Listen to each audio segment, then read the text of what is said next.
Hi everyone, welcome back to OC Aviary. Today we're going to be looking at the breeding essentials when breeding British birds and canaries. These are what I use and this is what I've had good success with over the past few years. Hopefully you can learn something from today's video and find some useful tips along the way.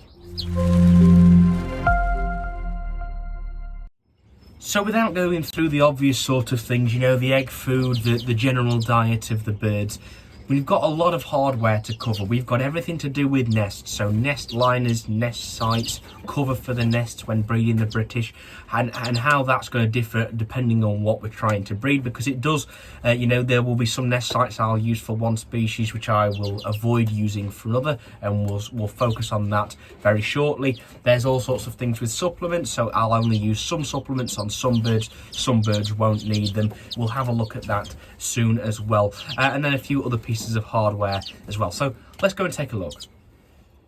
To begin with the various nest sites you may use for breeding British birds and canaries. There's so many different options, but I'm going to go through the ones that I use and what I've had good success with so far. So there's the external types. You have these plastic external ones. They will hook onto the front of a cage like this. You can slide the door out, but generally I will only use these for canaries. You can't really add cover around these, although I have bred green finches in these and I have bred mules in these. So something to be aware of is that these are going to be more for canaries, but these work quite well with the external cages. For these ones, I've found that these are much better for the British birds, because what you can do is you can add cover around on the wires of this, and then you can hang that on the front as you need to, and it just adds a bit more protection for them and makes them more comfortable than would something like this. Now that's what I've had experience with. I have bred red poles in these, a lot of red poles in these, to be honest. I've bred, you know, for a number of years since starting with them. I've bred them in that. I've bred siskins in these. Green finches, these are a little small for the green finches. These are the smaller sort of variations of wire external ones, but you know, there's a number of species that you can breed in these, and I do find these are very useful for that. The next is these chapel nest sites. We have a wooden one here, we have a plastic one here. So these wooden ones are sort of platforms, so you would, you know, sort of screw that onto a flight like so, and we would either add a nest liner, which we'll cover shortly, into this sort of tray at the bottom, or you can leave it like that and the bird can build a nest sort of freely. And then there is these, I've bred Siberian goldfinches in these, which worked quite well. In terms of we got eggs and all that, sadly they didn't rear, but it's got nothing to do with the nest site. Very, very useful, and I do recommend having a look at sort of having these options. Very easy to clean, obviously, with them being plastic. We can remove that, so we can have a nest built in there, whether the bird builds it in that freestanding or you've got a nest sort of liner in there. You can remove that, and they are quite useful. And you can also add your nest liners into this ring if that doesn't work for you. So that's just another two options. Now, what will I breed in these? Well, green finches will work in these. I think bullfinches will work and have worked. I've bred bullfinches in both of these. Goldfinches, siskins. I think it would work for most British birds, to be honest, both of these styles. You have the nest pans, so we have two different styles here. We have a smaller one, which is sort of for Fife canaries.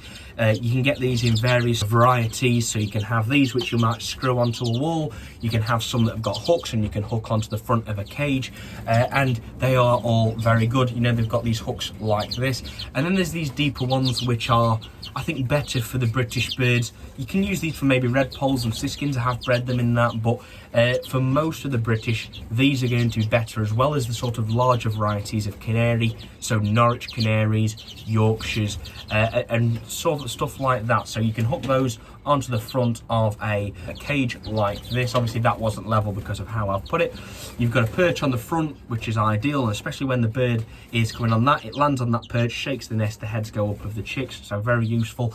And I do like that how deep these are as well, so when you add your nest liners into these sort of pans, you know, there's plenty of room inside. So I'll be using these greenies, bullies, Norwich canaries of what I've got, and I do think they really are ideal, and I really do like these ones over these ones, at least because we've got the perch on the front. It hooks onto the front of a cage. do take a look at these as well. Really mainly good for canaries, but especially these good for the British birds. Then you have the wire pans. So there's various options of these. So there's this sort of ones, which is a whole mesh bottom, and they have these hooks, and you can hook that onto your cage front and it's sat like that. Or there's these ones, which is more, you have to have a nest liner for this. They can build in that quite comfortably, and they will build a nest in that, but this is 100% needs a nest liner, clearly, because there is a hole through it. But this is ideal for holding your nest liners. So I'll quickly show you. We've got a coconut nest liner here, and it can sit quite comfortably like that, and the birds can land on the front of that, and the chicks are in there. So that is very useful, especially as a holder for your nest sites, as you'll need. Hook that onto your front of your cage, nest liner in like that. Perfect when you need to ring your chicks or take a look at them. Pop it out and there's your nest all built inside there. So two very useful things there for our nest sites. On the topic of our nest sites, we have to have cover for them for British birds. Most British birds will need cover on them. You'll find a few that can nest without cover, but I do find it does help keep them a bit more settled and does make a difference when you have that cover. Now, there's two options really that you can use. You can use real stuff, so you can have stuff like this. So this is sort of a pine. Really quite nice, and you can wrap that around your nest site, whether you have it on the sort of the rim of the nest site, whether you have that over the top, various options. And I will more use sort of royal stuff out in the flights, keeps it fresh, keeps it green. Especially I always recommend going with evergreen stuff because it looks a lot nicer than a branch of sort of, let's say, oak, not an evergreen plant.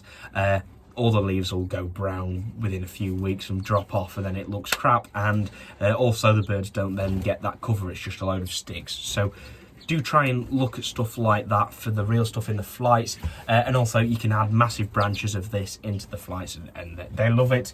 Or you can use sort of the fake stuff. So this is fake Christmas tree. I always look out for some on Facebook Marketplace or eBay. After Christmas, you can pick some cheap or even free, just Christmas trees that people don't want, don't use, or are going to take to the skip. Very useful again, so you can see that we can round that, and you could put a nest site here quite comfortably, and the birds would happily nest in that. Now I use this sort of more in cages. It's easier to move about. You can hook it onto the front of the cages with it being wire, so you can bend it, twist it, and it will hold that shape. So it does make a difference there, and I would use it more in cages, at least for when I'm breeding like red poles in cages like this. For canaries, they don't need any cover. Doesn't mean that they won't. That they will breed with cover, obviously, but they don't need it. It's an absolute no-brainer. You don't need cover for for canaries, but for the British, do have a look. So two options: fake Christmas tree or some real evergreen plants. There's a real variety of nest liners which you're going to want for British birds, and it completely depends on what sort of species you're keeping. When I'm talking about British birds, I'm referring more to the finch side, but these do apply to more soft bills as well. There are various soft bills which will use these nest sites. Hopefully something you can pick up and adapt as you see fit. So first, there's cocoa liners. Now there are generally two sorts of sizes. You have these smaller ones which are about 11 centimeters across, and there is these larger ones which are about 13 to 14. So there is a difference. I will use the larger ones for green finches, and I'm using the smaller ones for red poles. You can use sort of smaller ones for siskins. You can use them probably for linnets, goldfinches. The larger ones I would probably go, green finches, bullfinches, in them, crossbills, and I have bred most of those species in these as well. So they do seem quite a good option to go for the majority of British birds. Is these cocoa nest liners. Very useful, and I really do recommend that you pick some up. All of these products you see today, by the way, or most of them, are available from Direct Bird Products. There'll be a link in the description.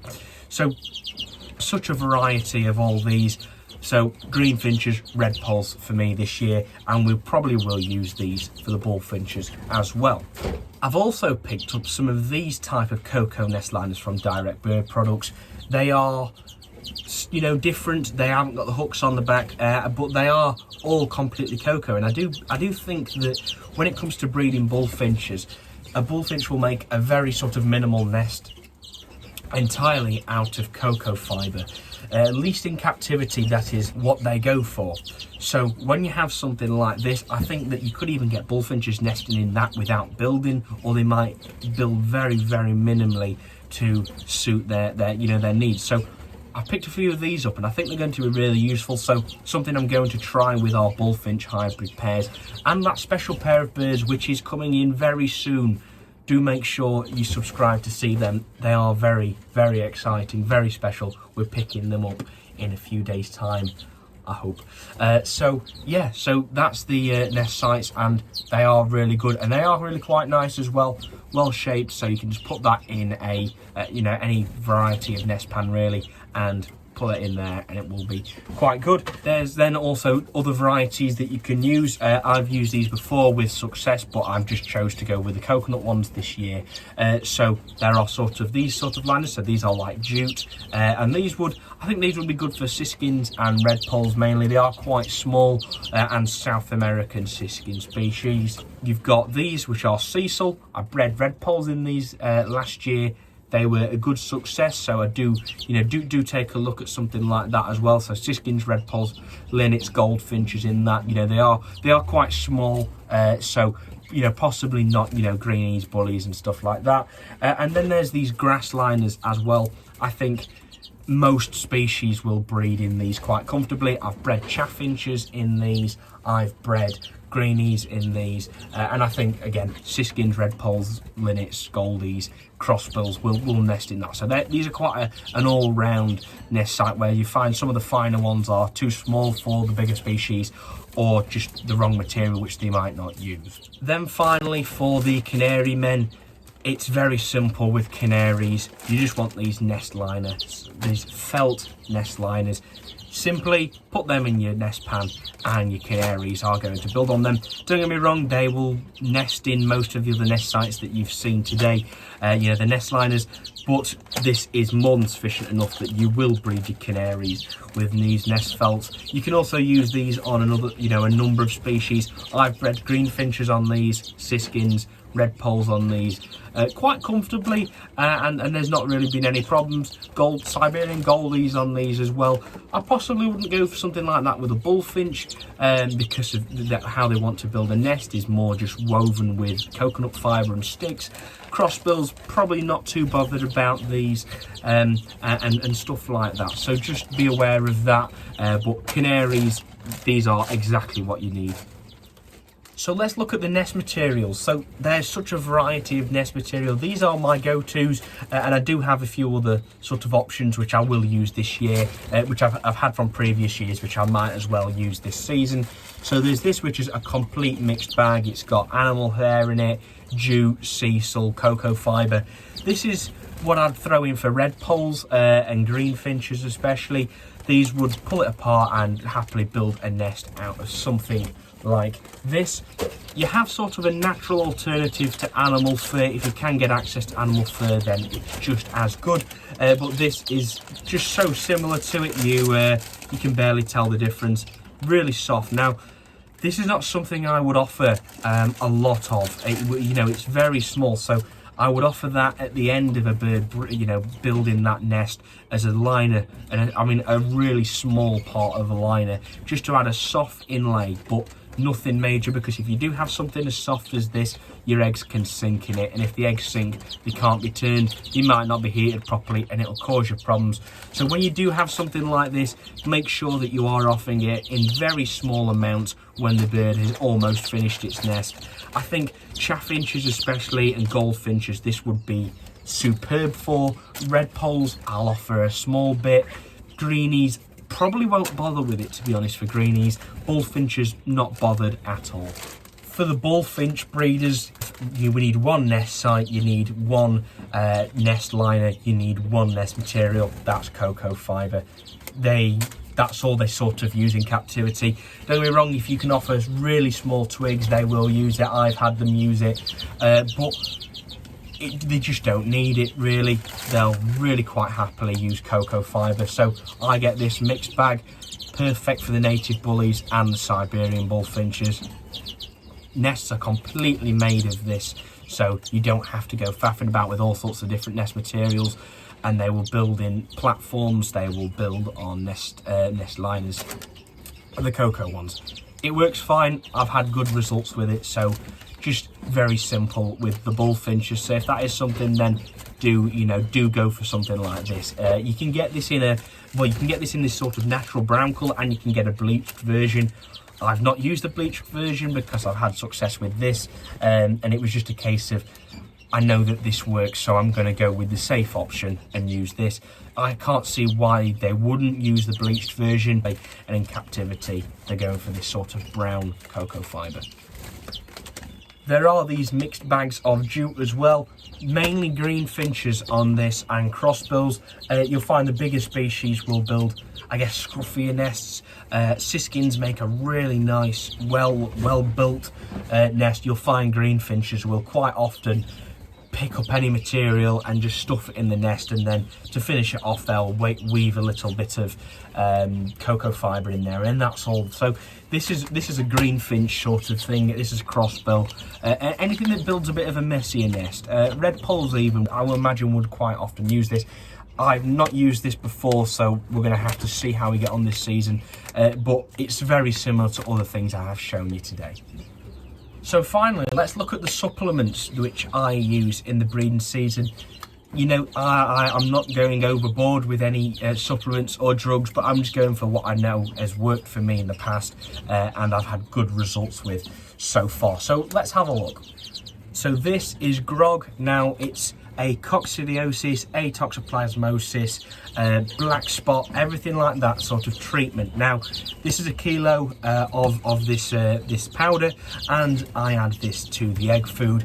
So black spot is what I'm aiming for here, and it can affect your birds quite badly. You will lose a lot of chicks if you do have black spot, and I've used this in the past. It's worked wonders. So do have a look at this. I'll leave a link in the description for that, but just literally add that to your egg food mix, and your chicks should have no problems with black spot bacteria whatsoever, because it will kill them if they get it, you know, really. If they get it and you get on top of it quick, you might be all right, but let's prevent it rather than try and cure it. So get some of this. For the egg laying hens, calcium plays a huge role in the breeding season, obviously, in forming that eggshell, in getting the contractions for the hen to push that egg out, otherwise you're going to get egg bound hens. So calcium you need to go for. So there's two options. I use both of these, and there is a third option which is crushed eggshell as well, which I might add in small amounts to their feed. But there's this Calciulux, which is a powdered form. Mix that in your water, gives them calcium that way. And there's this Calmax, which is by the same company who does the vitamin I'm going to show you shortly, and this is a concentrated calcium supplement. The liquid supplements seem to have a better effect than the sort of dissolvable supplements, so I'm going to be aiming, you know, using a bit more of this, and I will be adding that to water. You know, this is not something you want to be adding to the food of the birds. It's a liquid. So yeah, and it's a very concentrated version. It's 1 ml to 5 litres. So this is 100 ml. There's 500 litres of water can be made from this one little thing. So do take a look at that as well. It's going to make a huge difference in the breeding season, and really does make a difference with the hens. Vitamins are another huge part, whether it be in the conditioning and run up to the breeding season, to maintain the condition of the birds as well as increasing fertility. And then you've got your young birds molting from about 40 days old, possibly your first round.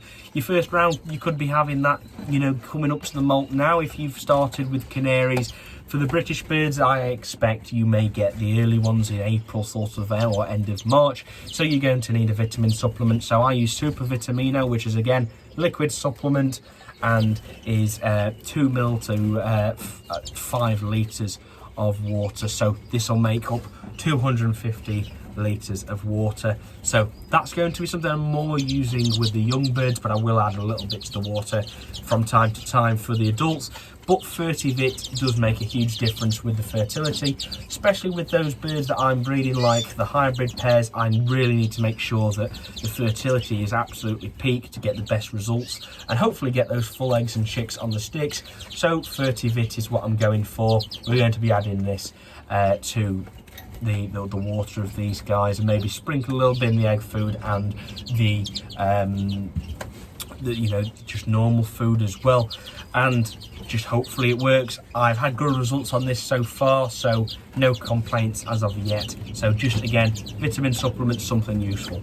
With green finches, we all know that green finches are really quite prone to going light, and the same goes for young twites as well, so I've been told, and there's numerous species which are a little bit more prone to coccidiosis. Therefore, that's where Baycox comes in. Now, just literally had this come in from Merca Systems a few days ago. It's actually a new label on it as well. This is a 2.5% Baycox, so for most birds you're looking at 2 ml per litre.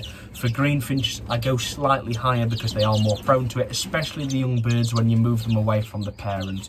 So Baycox is a must-have if you're breeding green finches, and so I hear twice as well. So I use a pre and probiotic. Now this is called Top S. I'll add a sprinkle of that to the egg food, and this really makes a difference in the absorption of all the nutrients you're giving the birds, especially when it comes to you feeding the egg food. It's got all this awesome mix in there, and you're going to need something that, you know, you want the birds to absorb it. You need to make sure that they absorb it, whether it be young birds, whether it be the adult birds. So Top S really does make that difference, and actually it does make sure, well, it does cause the young to actually grow a bit faster. So especially one of my friends who breeds red poles, a red pole you may usually ring at 5 days old, well, he has to ring them at 3 to 4 days old on this because it makes them grow faster, because they're getting more nutrients from the food, because they're absorbing it better. So Top S pre and probiotic does work quite nicely. I've used it the past season, it had a good effect, so it will be in the bird room this year as well. A very useful thing for the breeding season is our hand rearing formula. I've never had to use this, touch wood, to rear a bird from very young to adulthood, or you know, from fledging. I have only ever used this to top up where a bird has perhaps missed a feed, they have there's been a problem and the bird needed feeding, or sometimes if a couple of birds, I've known red poles, I've had red poles with 8 chicks before in one nest from their own eggs, and 8 birds is a lot to rear. So if I can, and I feel that the parents will be fine with me intervening slightly, I do top them up with egg food. So I just use this, it's KT Exact hand rearing egg food. It's worked quite nicely for me. I know there's other sorts. I know Tropican it is one that a lot of guys use, especially for stuff rearing like hawfinches and softbills. But this is what I've had success with, and we're going to be trying it again this year. And do make sure you've got a variety of syringes. So I've got this. This has 0.1 millilitres segments on it. So this is a 1 mil sort of syringe. So I'll use this. It's just got quite a nice small end on it as well, so it is a bit easier for hand rearing and feeding the chicks as you need to and see fit. Fits in the mouth better, and you can just control a bit more of how much that bird's eating. But that's what I'd use, and I think it's something that you need to make sure you've got on hand in the breeding season, should the worst occur where you do have to hand rear something. So the final thing that we're going to look at is rings. So there are such a variety of ring sizes, and you do need to make sure you do your research on this. So do go to the BBC or the IOA website and you can find a ring chart telling you all of the information you need to know on ring sizes and the species which that accounts to.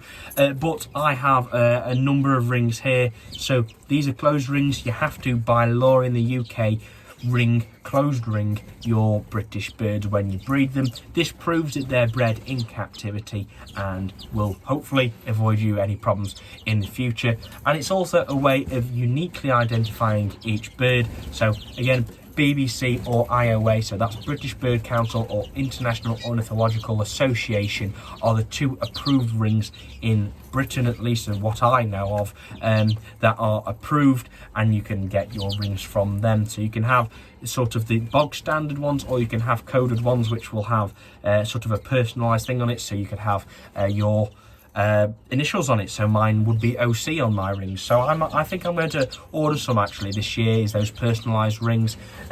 But I do also keep a few back from the previous year, so you can see I've got a number here, and that means that if God forbid I under order and we, or I miscount how many rings we've got, and we've got a youngster that needs ringing and I've run out of rings, I'll have to put a ring on it that is from the previous year. But what it means is that, one, I can uniquely identify that bird and know, actually, that bird with that ring on, which is the previous year, was bred this year, and these are its parents and these are its brothers and sisters. But also, the bird is then closed rung and not unrung, so you can avoid any problems like that, and you've got a bird that you can then show and you can then sell because it is then closed rung. So I do keep a few spare in case you do under order, or you do mess up, lose rings, miscount, anything like that. So rings are a huge part of that. And if you are breeding canaries, you don't have to ring your canaries, but I know a lot of shows do say you have to have them rung in order to exhibit them, to prove which year they were born in, so you can't have a young bird competing with adult birds or an adult bird competing with young birds. But for canaries there are multiple sources, so I know that colour canaries you would ring with colour canary rings, generally at least, if you are looking to exhibit them. With Fives you're going to ring them with rings from the Fife Fancy Fair or Fife Canary Council. Don't quote me on all of this, but this is just going through overall. So there's usually a specific ring or company to go to for the specific rings that you need for that species or breed. So anyway guys, I really hope you have picked up a few useful tips from this video, and you've picked up a few pointers for how you could perhaps change something, or if you are new to this hobby, it's told you a lot of information on what you're going to need for this upcoming breeding season. With this video being at the end of February, it's now about a month until the British birds do start breeding, or at least here before we even pair them up. It's the start of April, so it gives us plenty of time to pick up those supplies, whether that be at Stafford, whether that be at Newark. You can order them from online, so I would recommend going to Direct Bird Products. That's where I get most of my breeding supplies from, bar the stuff that obviously isn't sold there, so the grog and the baycocks I go to Merck Systems for in Portugal, and various other supplements. So do check them out, and I'll leave a link in the description below, and there's also got a YouTube channel as well somewhere up here. So I hope you have enjoyed this video, and if you'd like to see more, please do subscribe down below, smash the like button on this video, and I'll see you in the next one. And by the way, the next one might just have those very special birds in, so see you later.